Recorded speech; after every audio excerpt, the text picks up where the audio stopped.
So can you talk a little bit about your background in sports and how you got into it?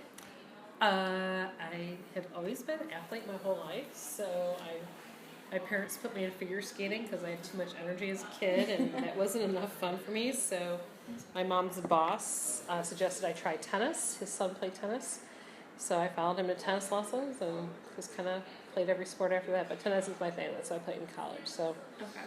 kind of dovetail. But I don't come from an athletic family. I come from a family of immigrants. My parents did not understand baseball or anything American, so I learned by reading or listening to the radio or hanging around other kids. So Okay. Well, coming from a family that doesn't have an athletic background, who was it that influenced you the most in sports? probably my great uncle. My mom came to the United States because two of her aunts came here, and they both married guys they met here.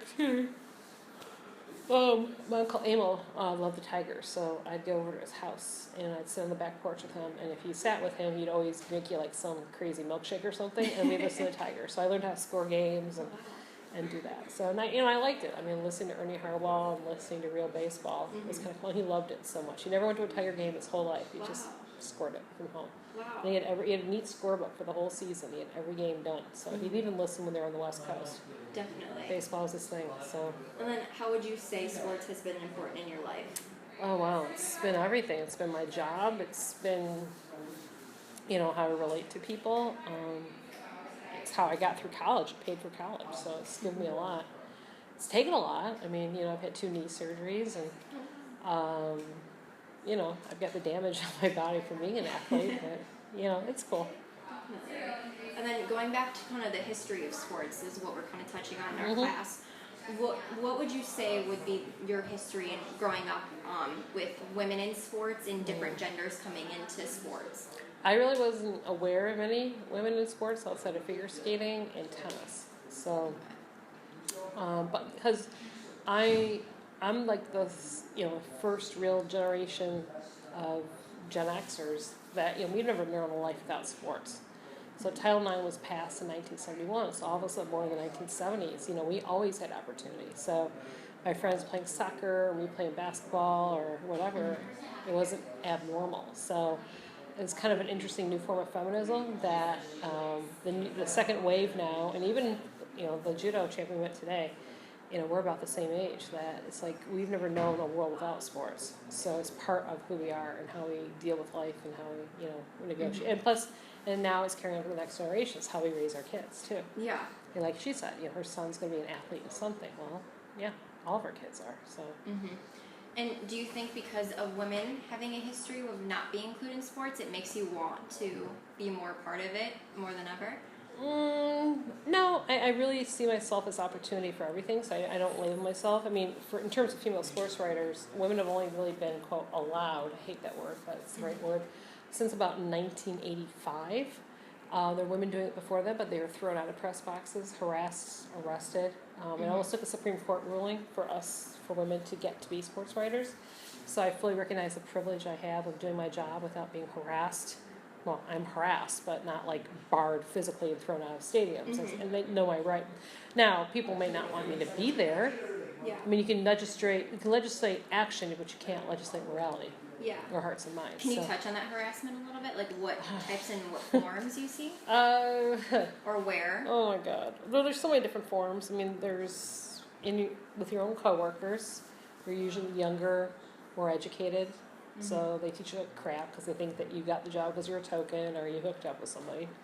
Then you go to the stadium and the athletes you're around either see you as there for wanting to date them or hook up with them, or you don't know anything about sports, or you're a bimbo. And then you get the public now, social mediaing you, like you're a bitch, you're this, you're that. So you get it in different places. But, yeah, I mean, you got a really thick skin. Definitely. A really thick skin, yep. Definitely. Well, switching gears a little bit, talking more about the game, just in your opinion and working in sports and being an athlete, do you see a sport in the future not being played anymore that's currently big today, or... Well, I see boxing disappearing. I mean, we've known since 1922 that boxing causes brain damage. And that's been kind of the thing that's been fascinating to me about Muhammad Ali's passing is what he did for a living killed him. I'm not saying he would not have had Parkinson's, but it's a natural organic human disease, but his taking blows to the face, extending his career beyond what he needed, literally led to him having brain damage, which led to him having to suffer the last 30 years. So I could see boxing becoming a niche sport. I mean, you don't know anyone that boxes now, right? You don't hear, oh, I signed my kids up for boxing. They're so excited. Yeah. So basically, basketball is going to be around forever. Hockey, baseball. Boxing is going to go, though. I think it's going to be reserved for socioeconomic underclass, people that have nothing to lose, that are willing to give their health. And I have talked to some people who are smarter than me about these things, and I kind of believe them. They think football Really? might not look like how it looks now, maybe in 30, 40 years. Wow. Because we're starting to really learn things, and so is the price of dying from playing football going to be worth it? Are we any different than people in Rome that we're going to see at the Colosseum that went to go watch the lions eat the Christians? Yeah. We knew that death was going to come from it. Now, granted, we're not seeing the lion tear apart a Detroit lion, but it's not that far off. Okay, and then on the flip side, is there any sports that you see coming to light over the next I think esports. Really? I think esports are coming on. Yeah, they're huge in Asia right now. It's very much a guy thing, but yeah, they're definitely coming up. Okay, and then in today's world, obviously, social media has played a huge part in everything. What do you see? How do you see that playing a role in sports today? Public opinion has always been very influential in sports. It's just an amplification of it, you know. So, you know, we love this app, we love you, we hate you, yay, boo. I mean, we've always been doing that. I mean, even the whole thumbs up, thumbs down, which is ironically how we do social media, that comes from the Romans, where they did thumbs up if you lived or thumbs down if you died, from the emperor.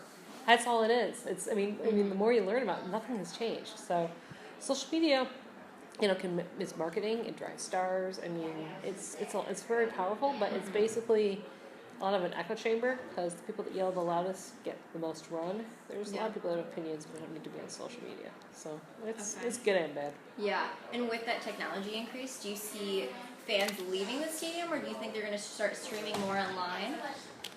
Money makes people leave stadiums. Season ticket prices, you know, cost them $200 to take a family to a baseball game.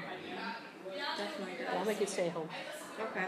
And then, with us being here in Europe for our sports journalism program, how do you see the U.S. sports comparing to international sports? I see us becoming one giant blob of sports. I mean, the NBA wants to go into Europe.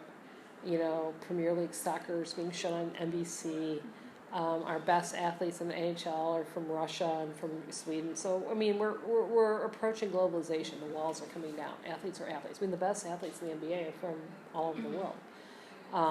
Baseball and football are going to take a little longer, but baseball is already very South American. Yeah. But I mean, in terms of European, soccer is conquering the world. And it's our generation. It's anyone who's under the age of 45. We all grew up loving soccer. Know this. Ugh, it's not an American sport. You know what? It is. We all played it. We know the rules. We understand it. Yeah. And maybe in my lifetime, the men will actually make like a World Cup semifinal. That'd be crazy. But no, we're becoming homogenized because we're all exposed to each other's sports. Now, will we ever be as soccer crazy as they are here? No, because we have too many other things going on. So the same isn't the same, but you know, we're becoming one global society, truly. Definitely. And but we're not going to lose our uniqueness. I mean, the French play soccer differently than the British do. The Italians have their flair. South Americans play differently. We play differently. So even though you're doing the same thing, you're just different. Look at the NBA players. Even the way they approach the game is very different. So you can have the same game, but have it be different. Yeah. And that's what I think you have to recognize when you're here. And absolutely. It's cool. Absolutely. And then in our class, we've kind of touched on college athletes getting paid and students having to pay more for ticket prices, stuff like that. What is your stance on athletes getting paid at the college? My stance was I was paid. I was a college athlete. I was paid. I received a full scholarship. I mean, my degree is worth $100,000 if I had to pay for it, so I was paid something. Now, you can do the flip side. I tore my ACL and had to go through surgeries and suffer the rest of my life, so I donated my knee for a bachelor's degree, but I was paid. And the whole thing is, pay only goes for those who are the money sports. So if I'm a female tennis player at Michigan State University, I'm not going to get crap next to the boys, the men's basketball team or the football team. I mean, we're not going to make this equal. So I argue I was paid. I mean, I had brackets, I had shoes, room and board, my books. I mean, yeah, I had to work my butt off. I had 2 full-time jobs. I had school, but I think I was paid. So, Definitely. it's. I mean, I get why people say, look, the universities are making crazy money off the men's sports, crazy money. But what happens to all the sports? Way more sports don't make money than the ones that do. So how do you make it equal? So and if you give someone on the football team $5,000 and you give me $50, is that fair? I think it's just gonna make it worse. Yeah. I'm not saying they shouldn't get paid. I'm just saying I don't know how to make an equal system. Okay, gotcha. So Yeah. Well, then finally, what was your greatest sports memory? oh Lord, professionally or personally? Either or. Well, professionally, being at the opening ceremonies for the Olympics, that gives you chills. Seeing the Red Wings in the Stanley Cup, that's pretty cool. Being there at the Olympics, a friend of mine won a gold medal, and getting to see her right after in the media area and just like crying with her. I was like, oh my God, it's like, it's totally unprofessional, but how you had to be human in that moment. Personally, when the Tigers won the World Series when I was a wee kid, that was a huge deal. We got the day off of school. It was like crazy cool.